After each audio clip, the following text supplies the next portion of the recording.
Well, a good Friday. Thank you for tuning in to the Gardener's Corner program, a Friday feature here on TV Channel 10, located on Charter Communications Channel 191.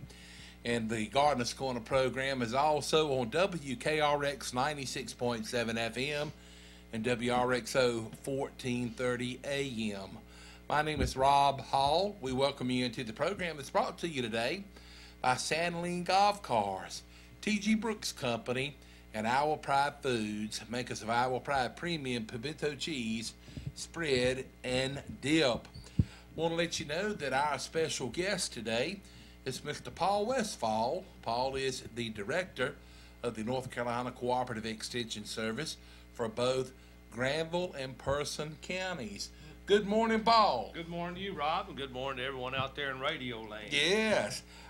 You know, the motto of the North Carolina Cooperative Extension Service is empowering people, providing solutions. And they do their best to help you out no matter what the problem may be. And they cover, it would take a lot of people to do what they do. And they have a huge staff, and they are there for any resident of that county to help out with many different wide arrays of problems, and they like to help you find solutions. We do have a good staff, very talented and good people on board there, but the thing that really helps our programs go real well, Rob, is the number of volunteers that work with cooperative extension programs. You know, our Extension Community Association ladies do a great job in working with family consumer sciences programs. Of course, our 4-H program would not be nothing like what it is without the volunteers, you know, the parents, the club leaders, you know, the people that want to teach a project. It's just amazing the number of people that come in and do work in the different programs that we have through cooperative extension. Like I said, our programs would be nothing like what they are without the help of these people in the communities. Well, you know, Paul, you used a very important word there, volunteers. Mm-hmm. And it's a lot of organizations out here that sole only depend on volunteers.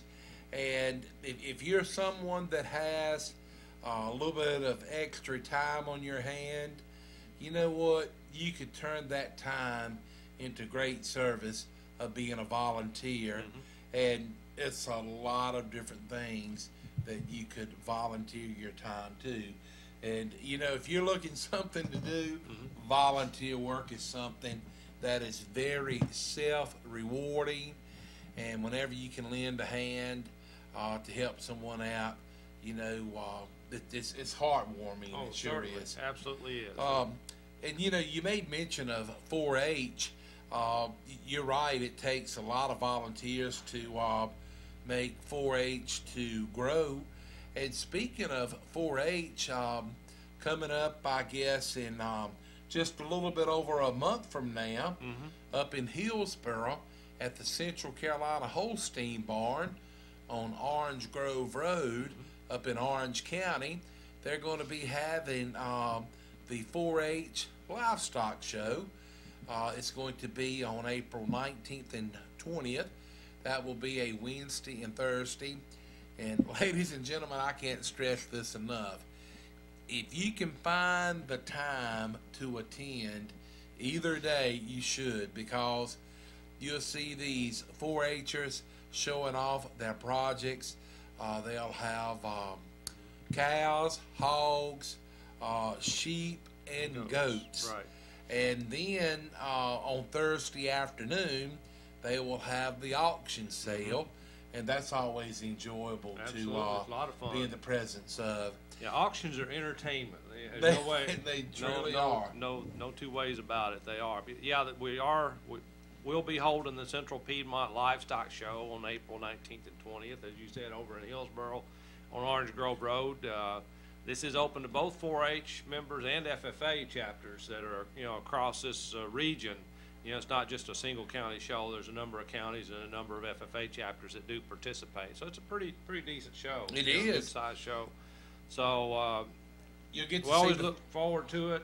You get to see, you know, how well these young people do and working with their animals and, you know, training them to show. And of course they got to keep good records on them too, because part of this is the education and what it takes to raise a quality animal, that and the responsibility they have to assume in taking care of that animal, you know, making sure it's fed and watered and groomed, bedded properly. So there's a lot that goes into it that you don't see when you're at the show, because there's a lot that leads up to it, and these young people, you know, gain a lot more than just what they get from showing the animal. It's the responsibility and, you know, the learning about nutrition and feeding the animal at different stages of its growth range, and the health requirements, you know, making sure they get the vaccines and any problems that might come up, you know, developing a good relationship with a veterinarian and learning about some of the health issues that might affect their animals too. So these kids gain so much from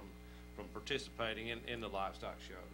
But you know, you're exactly right. It's a wonderful character builder for that youngster, and it also helps teach them responsibility as raising these projects.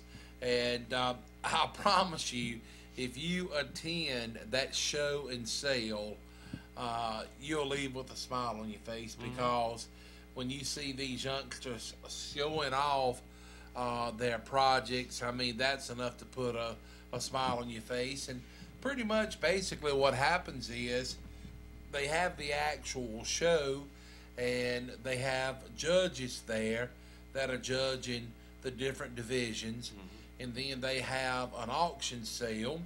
And if you are a business owner, if someone contacts you about being a sponsor of the 4-H auction and show, if at all possible, please help out. And because the monies that are raised at these auctions, you know, it helps the person that raised that project, you know, maybe have money to raise another project the following in the following year.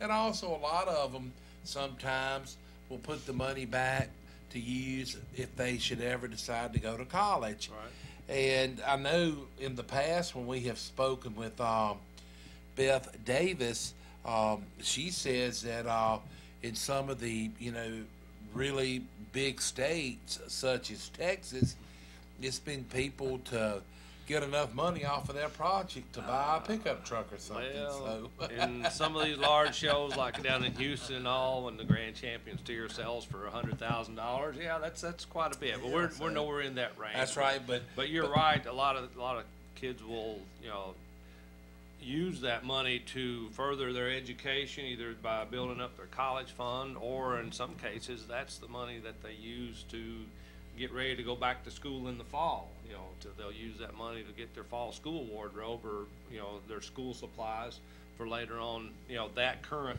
year, school year. So, yeah, it goes to support a lot of different things. So it's not only the you know, the money does help, but it's also the knowledge gained from participating in the project. Well, and you know, by receiving the money, that kind of, you know, helps the 4-H or FFA learn that if you work hard, you know, the payoffs can be very good. And so, but if you can, again, it's a beautiful drive out to the Central Carolina Holstein Barn up on Orange Grove Road in Hillsboro. And that, again, will be on Wednesday and Thursday, April 19th and 20th.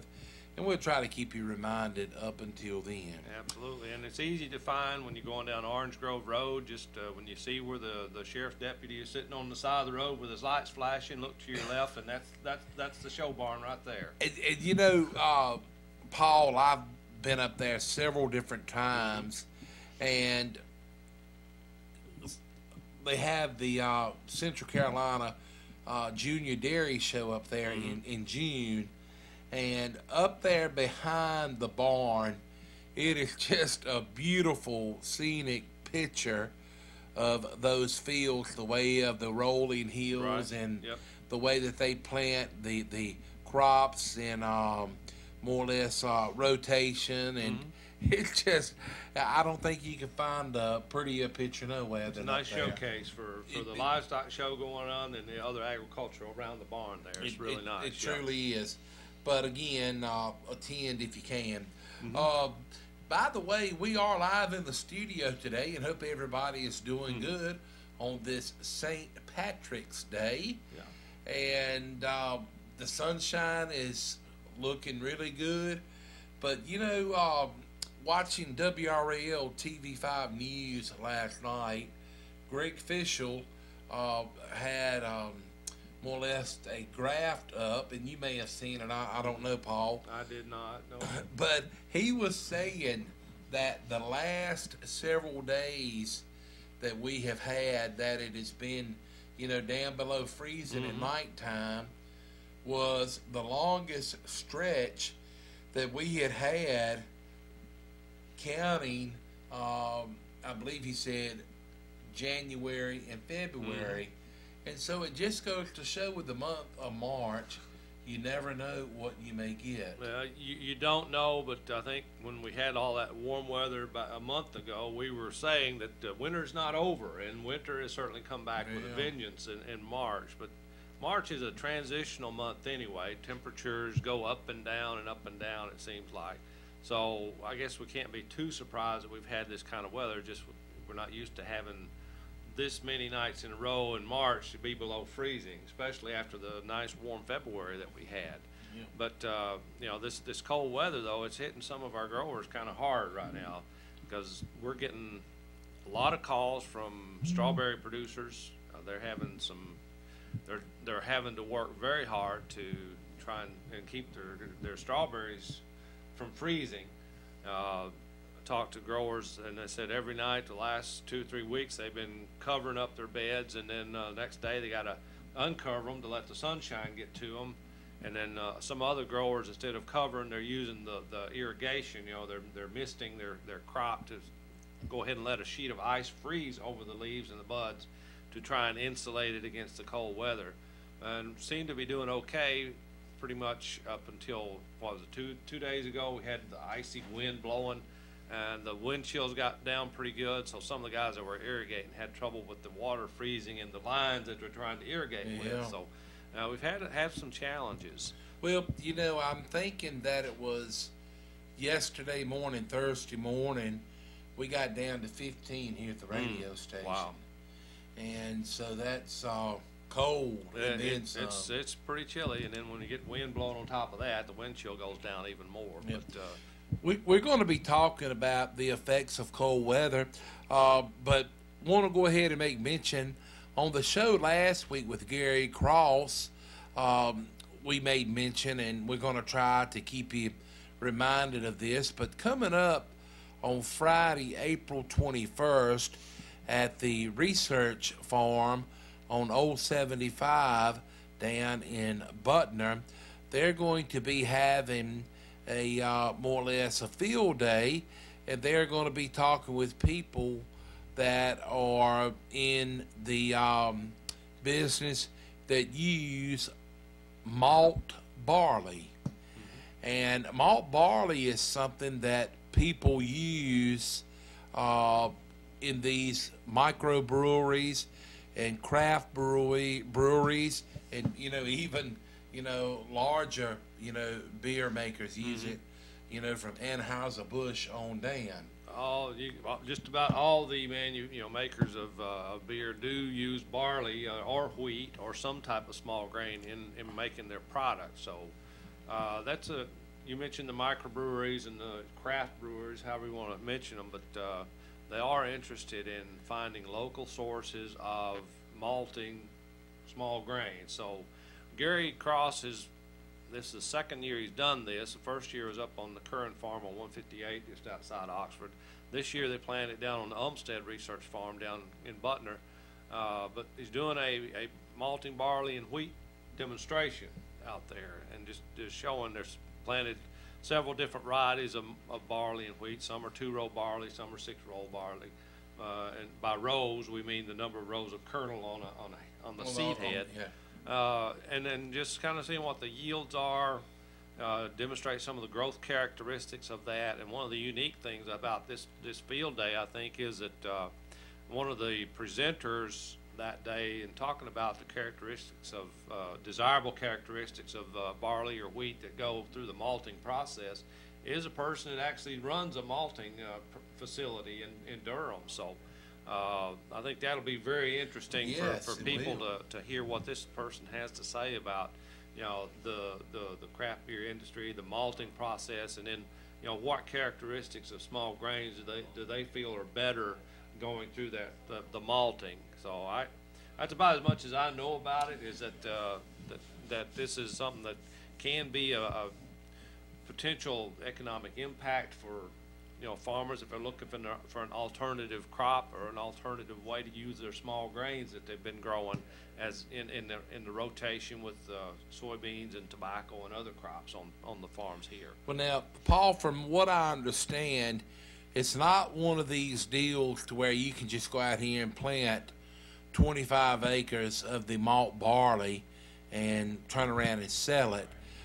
You have to establish a relationship with the people that is wanting this malt barley, and you know, you have a contract that would ensure that, you know, whatever amount that you are contracted to raise, that you would be able to sell that. So not only with finding out more information about the malt barley will be good for you at this meeting again, April 21st at the Umstead State Farm, and that's on Old 75 in Butner.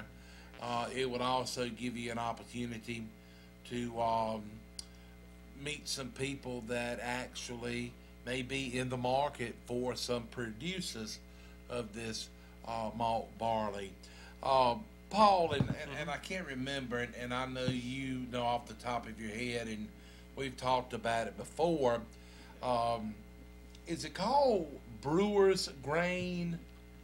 Yes, Brewer's Grain. After the brewery has, you know, blended their mix of grains and hops and, you know, barley, whatever, into there and gotten their product off, the leftover is called Brewer's Grains, and that makes a good livestock feed.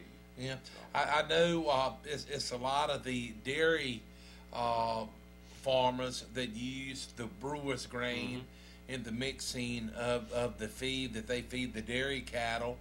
And, you know, one thing about the dairy cattle, some of them are fed hay, but a lot of them are not, because they have alfalfa and cottonseed and all these other things, all sorts of things, ground up into their rations that they are fed several times a day. But so it's really good that a byproduct from, you know, the breweries is able, it's good to be used, you know, for livestock. Yeah, it's not a waste product. That's we've got right. a use for it. Yeah. And then, you know, there are certain parameters we have to be careful of. We can't use too much of it, and you can't just feed just that.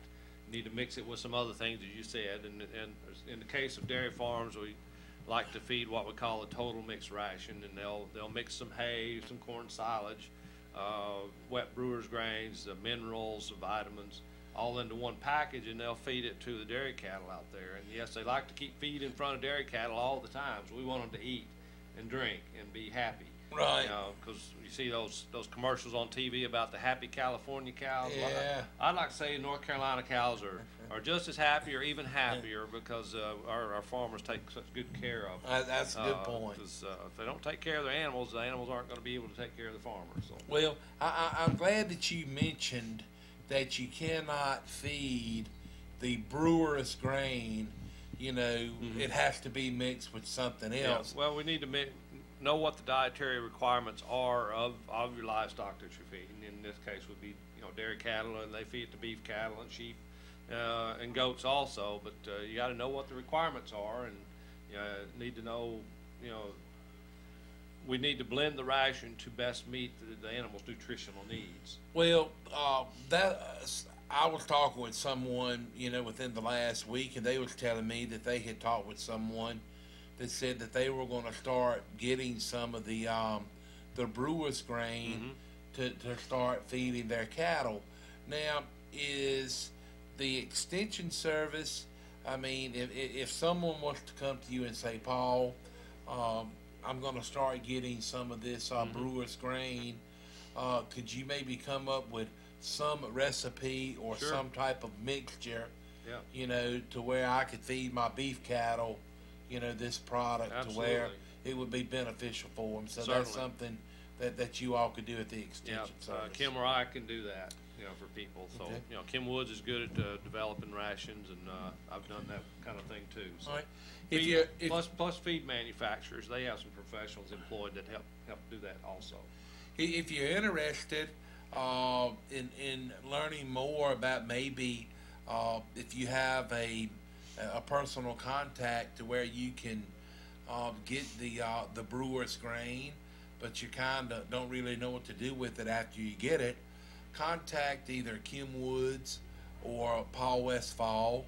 The number to the Person County office, 336-599-1195, and they have a lot of information on hand that they will gladly share with you. The Cooperative Extension Service has a ton of different publications.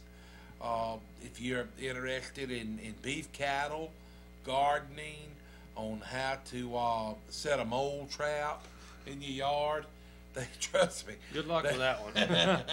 They have the publications that explain how to achieve the goal that you are wanting to make. So, again, 336-599-1195.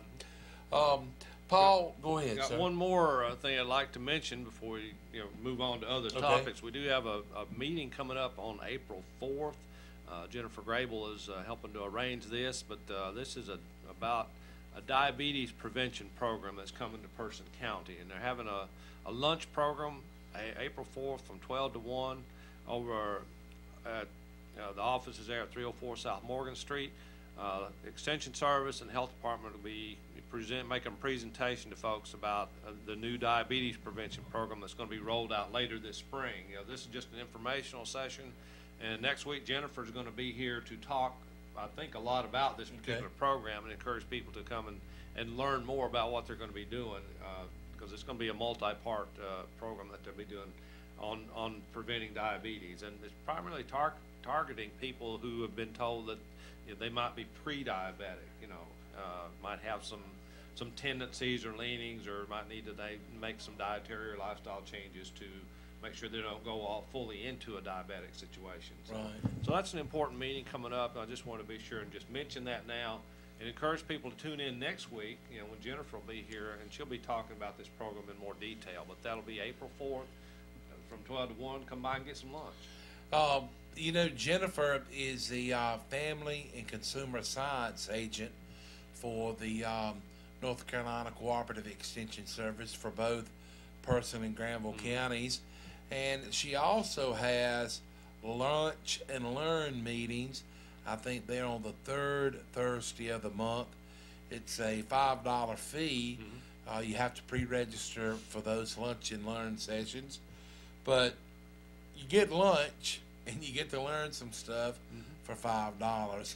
So if you'd be interested in contacting Jennifer, 336-599-1195, or you can maybe catch her in the Granville County office by calling 919-603-1350.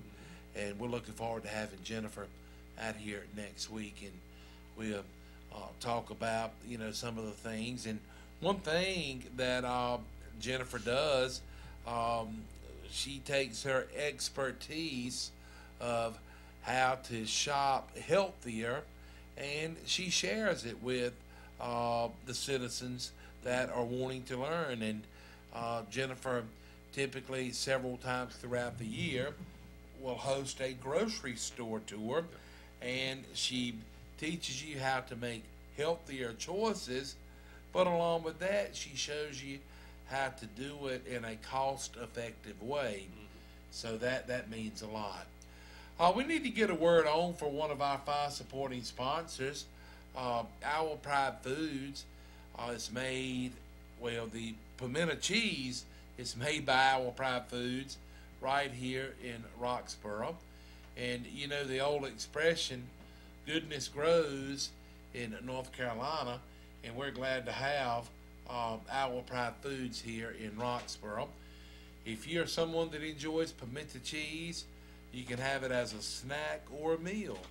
For extra flavor, try the jalapeno added. We'll be back with more Gardener's Corner program right after a word from Our Pride Foods. Goodness grows in North Carolina, and Our Pride Premium Pimento Cheese Spread and Dip is made locally in Roxboro. Pick up some for yourself and enjoy. You can get the Our Pride Premium Pimento Cheese regular, or for extra flavor, try the jalapeno added. Get some for yourself at T.G. Brooks Company, Supply Line Discounts, North Main IGA, Hurdle Mills Market and Butcher Shop, Twins Meat Market, Food Line, or just Save. Or if you're in Uptown Roxborough and get the hankering for some Our Pride Premium Pimento Cheese Spread and Dip, you can enjoy it at Cole's Pharmacy, Tricia's Espresso, and Snappy's Cafe. That's Our Pride Premium Pimento Cheese Spread and Dip. Whether you're having it for a meal or a snack, it's good.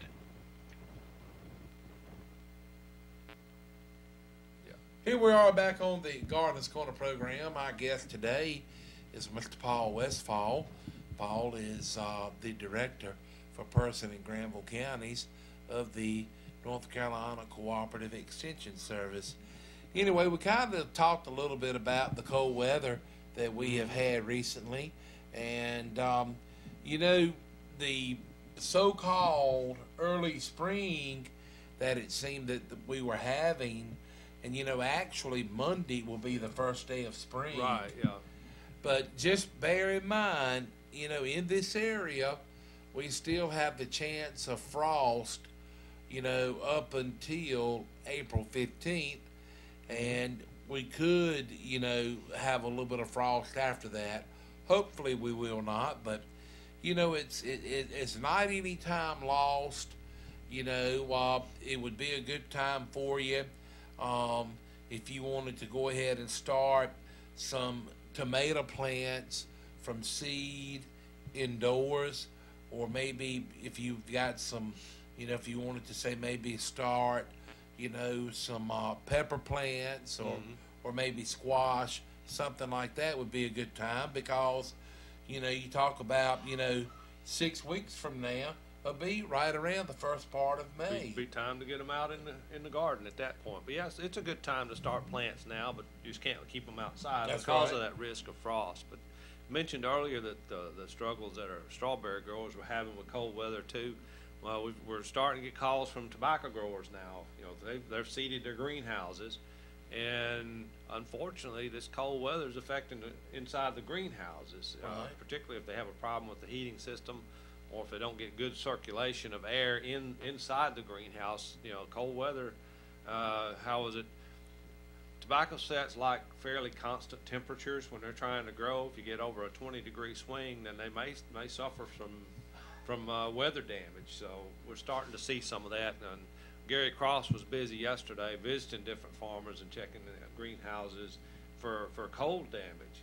So, you know, that's a kind of one that we don't talk about a lot, but cold weather can affect our greenhouse operations, which, you know, that's very important to our tobacco growers to make sure they've got good sets and ready to go, you know, in early May when they start transplanting from the greenhouse out into the fields. Well, Paul, what is the desired temperature of a tobacco greenhouse? Do you have any idea?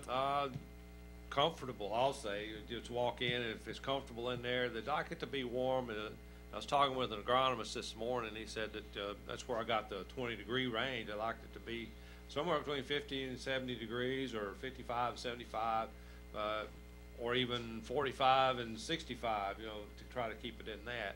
So but when it gets down 32 or below 32 in part of the greenhouse, you're certainly going to see some plants damaged. Yeah. Because they're very tender when they come up. You know, it's like any other, like your tomato plants. They're just as tender and succulent as the tomatoes when they come up. And it's, you know how well tomato fares when it frosts on them or gets cold. And you know, seeding a greenhouse for tobacco plants is an expensive venture. It certainly is. And you know, one thing the you know, people that raise plants in these greenhouses for tobacco, you know, they most of all they want to have healthy plants, because a lot of them are planting, you know, this tobacco for themselves, and a lot of them, you know, raise plants to sell to others for income. Right. And you know, it's pretty interesting. Once they get the plants up to the size that they are ready to be transplanted, you know, they can mow these plants and they can keep them, I guess, several weeks at the ideal planting size.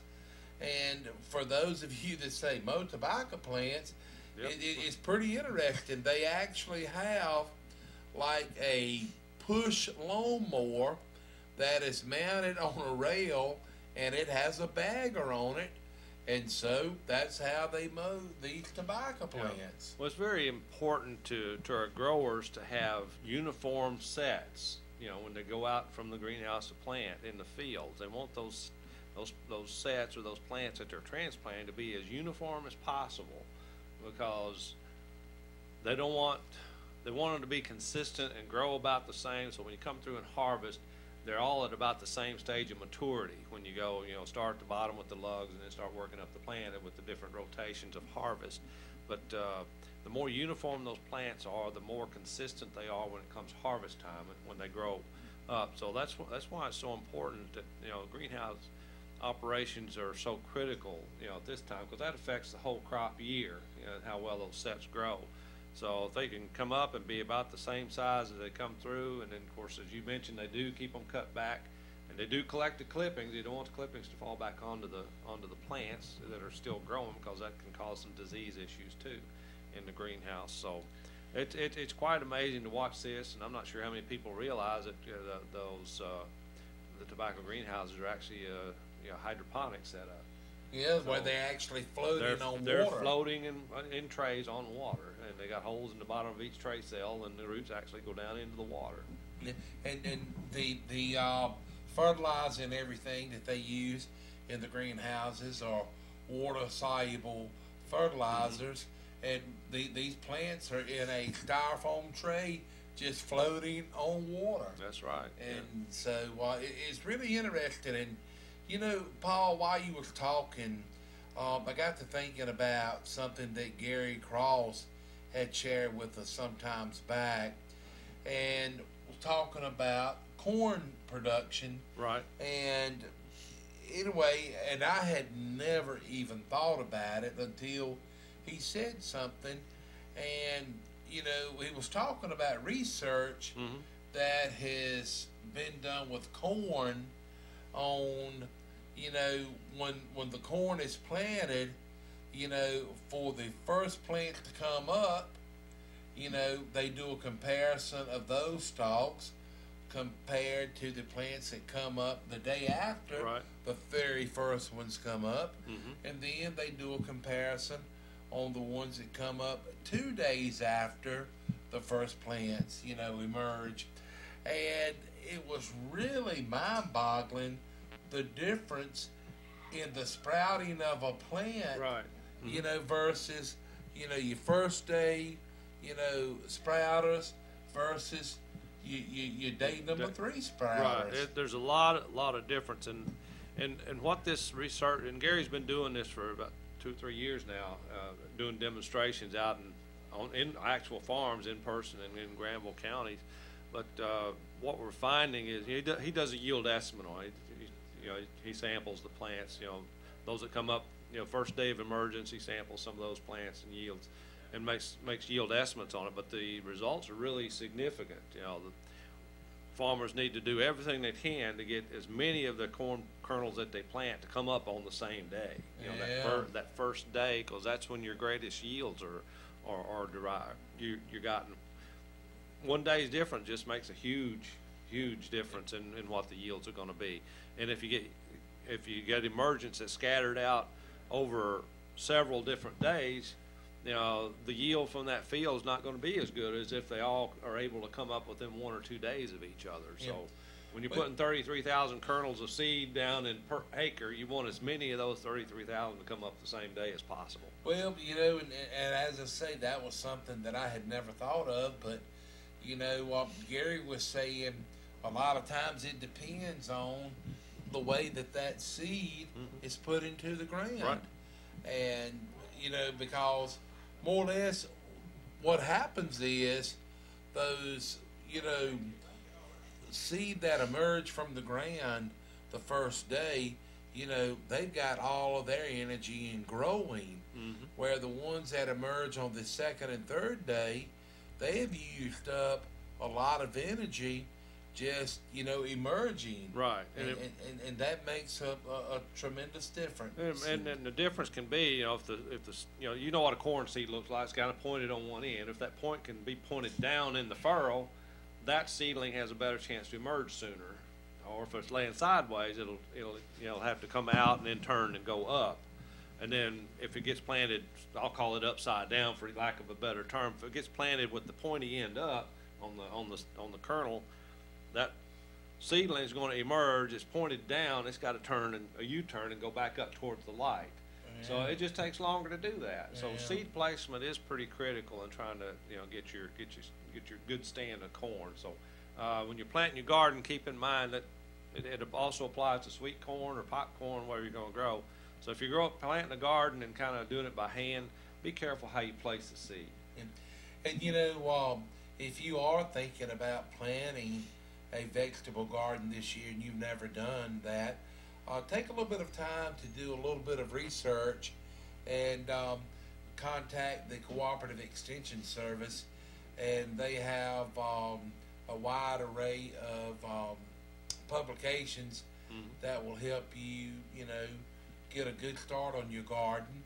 And something else, a lot of people, when they plant sweet corn, they plant several different varieties, and that's all well and fine, but you need to do a little bit of research, and you need to read up on, you know, the amount of time that the seed grower is saying that any particular brand of sweet corn that you may plant, from, you know, how long it takes from the time you plant it to its maturity, the number of days. And one thing that some people do when planting sweet corn, they plant by the calendar. And that's not necessarily really the best way to do it. If you're planting several different varieties, you should plant one variety, and when that variety of sweet corn comes up and it's up about, you know, 2 or 3 inches, it's time that you can go ahead and plant a different variety.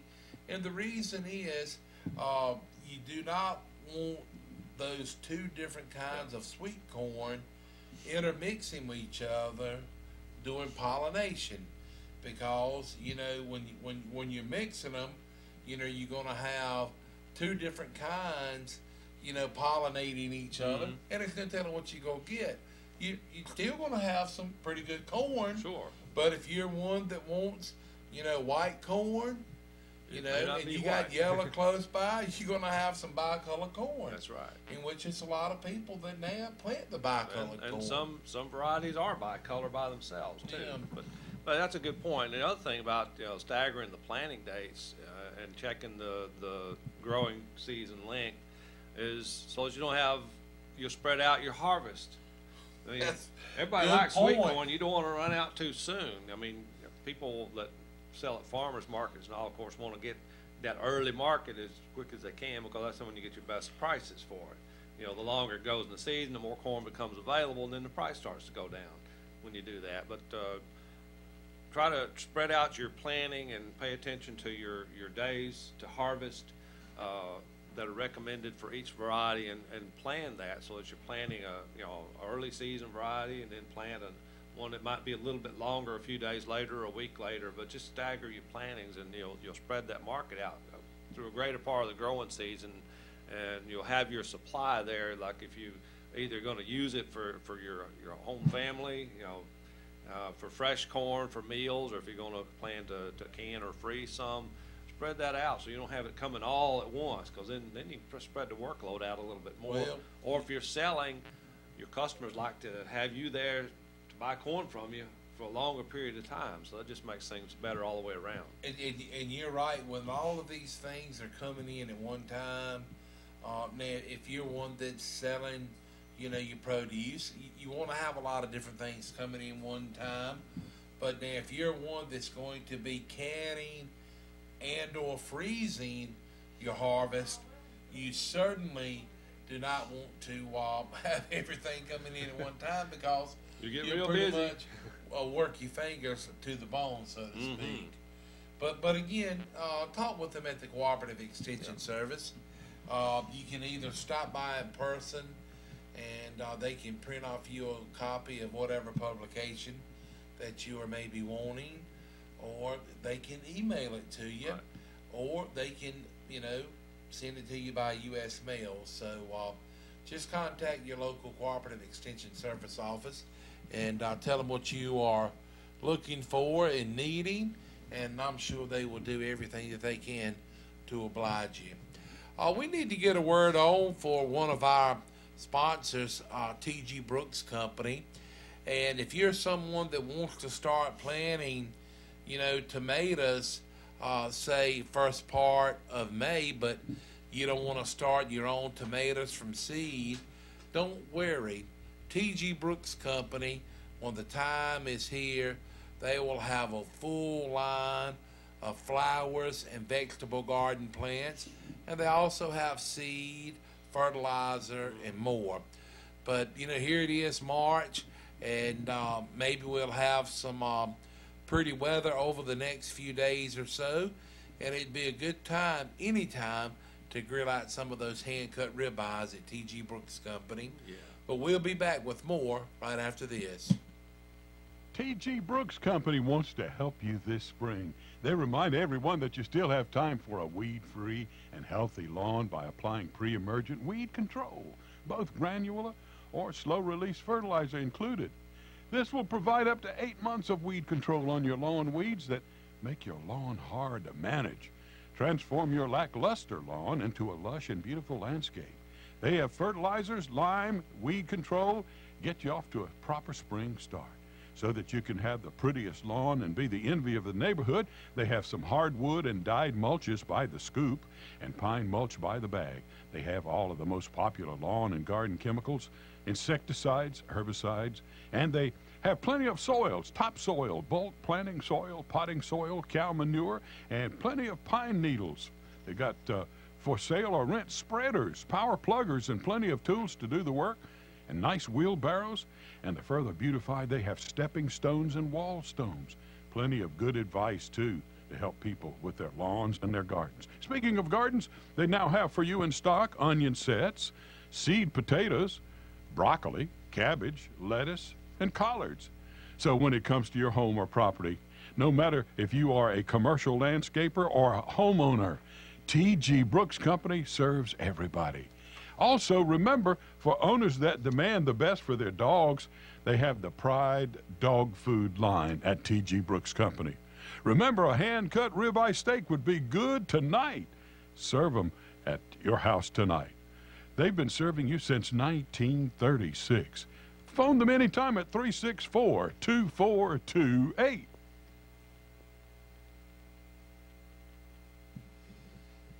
Coming up in just a few minutes, we'll get a word on for Sandling Golf Cars.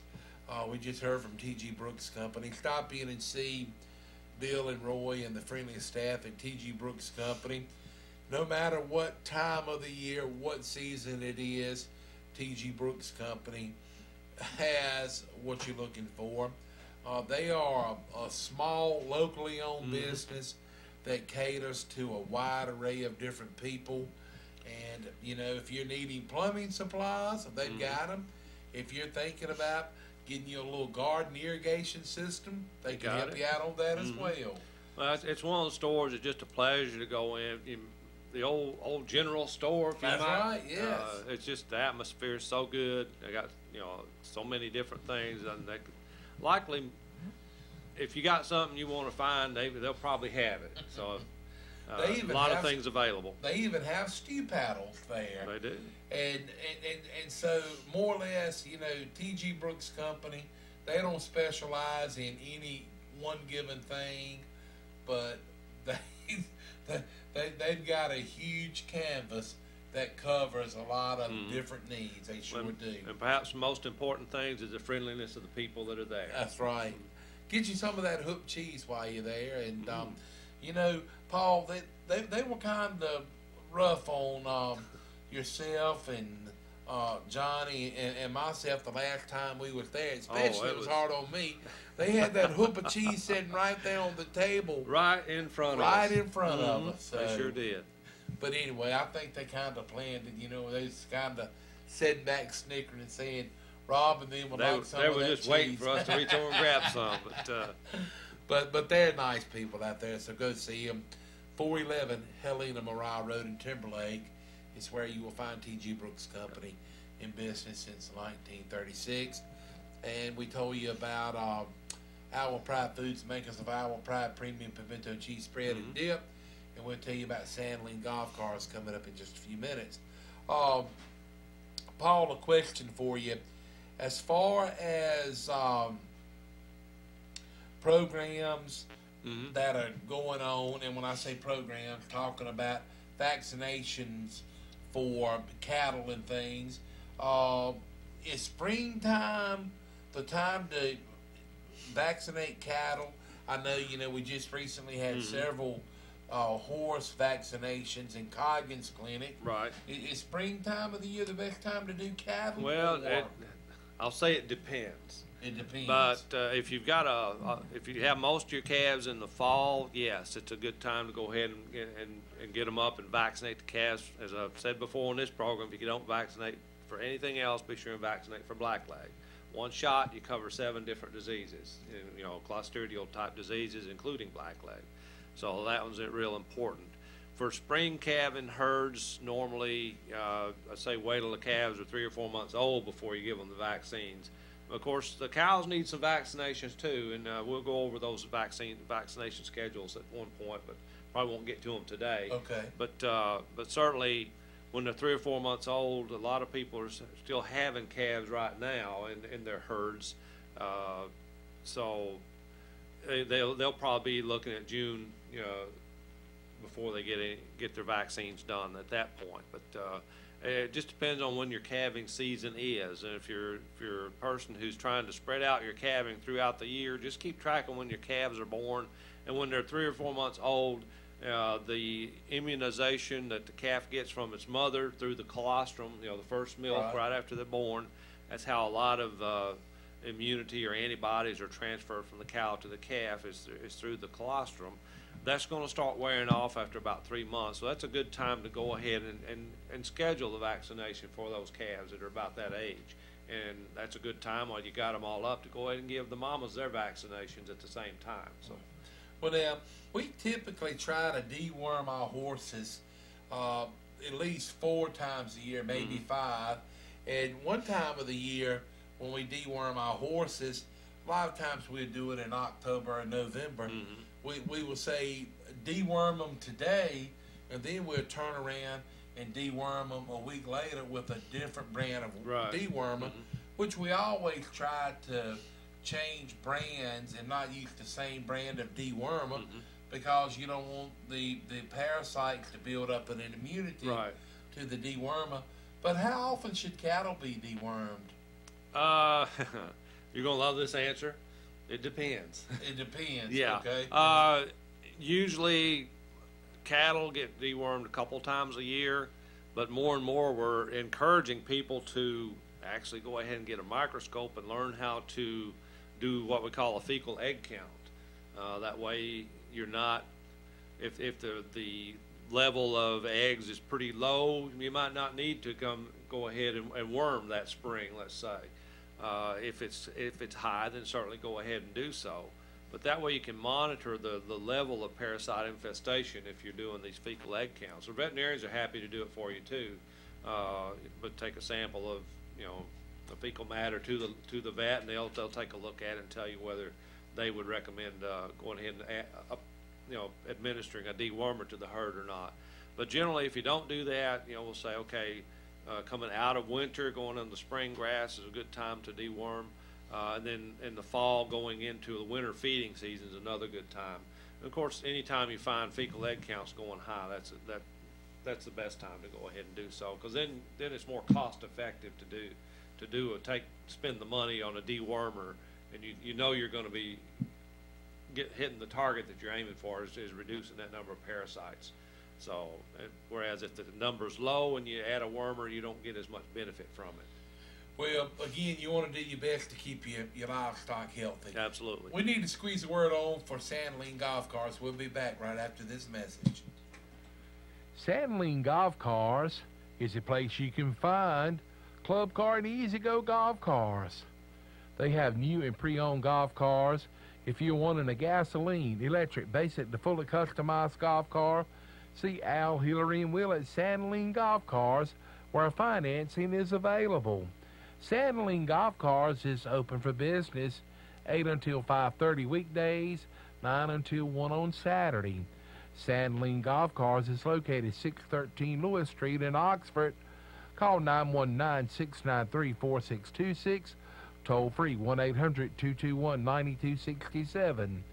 Visit the website sandalinegolfcars.com. Are you in need of repairs, parts, or service for your golf car? Maybe you need a new set of Trojan batteries. See Bradley and Dennis at Sandaline Golf Cars. Also, they have the XRTs by Club Car. These units are powered by a gasoline or diesel engine. These rugged, durable, and dependable machines, strong enough to handle anything around the farm, home, or lake. Something brand new at Sandaline Golf Cars. They have in stock the Wilmington Fire Pit Grill. You've heard us talk about the Wilmington grills available at Sandaline Golf Cars. You need to get you one of these Wilmington Fire Pit Grills. You can have it personalized just about any way you like, and you can use it as a fire pit and or a grill. Stop in and see them at Sandaline Golf Cars. They have a huge selection of utility trailers, tow dollies, dump trailers, equipment trailers, stock trailers, and they also have enclosed trailers up to 24 foot. Call 919-693-4626 or toll free 1-800-221-9267. Better yet, stop in and see the friendly folks at Sandaline Golf Cars, 613 Lewis Street in Oxford, for all of your golf cars, Wilmington Fire Pit Grills, utility trailers, and more. That's Sandaline Golf Cars, 613 Lewis Street in Oxford. And our time has slipped away. It's flown by. We appreciate all of our fine supporting sponsors. Mm-hmm. Thank you, Paul Westphal, for coming out and sharing some useful information. And we invite you to be tuned in next Friday when we'll have Jennifer Grable as our guest on the Gardeners Corner program. With that, we'll bid you a happy and safe weekend, and we look forward to seeing you on the next edition of the Gardeners Corner program.